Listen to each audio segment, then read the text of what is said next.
ভাই রাজপথে দাঁড়াইছি একটা হলুদ সাংবাদিক আর রেন্টো চৌকাছার রেন্টো, ওনারা এক মিডিয়ার মাধ্যমে অপপ্রচার করেছে বাজার নিয়ে।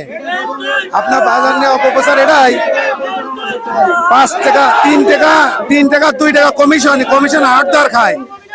বাজারে কমিটির বিরুদ্ধে অভিযোগ করেছে, এটা তো ভিত্তিহীন। এই অভিযোগটা সত্যি না, এটা ভিত্তিহীন, সম্পূর্ণ মিথ্যা। এটা কাঁচা বাজার ডেকেছে, কাঁচা বাজারে খাজনা নেবে সে কি ড্রাগন বাজার ডেকেছে নাকি? সে কাঁচা বাজার ডেকেছে, সাধারণ বাজার। রাস্তায় দাঁড়াইছি, হৃদয়ে রক্তক্ষরণ হয়। আসলে আমাদের যখন ম্যানেজিং কমিটির বিরুদ্ধে অপপ্রচার করা হয়, আসলে খুবই কষ্টকর। সারা বাংলাদেশে যত বাজার আছে সেখানে কমিশন ছাড়া কোনো কাঁচামাল বিক্রি হয় না। সেটা পায় আড়তদাররা, তার ঘরে লেবার থাকে, তারা পায়।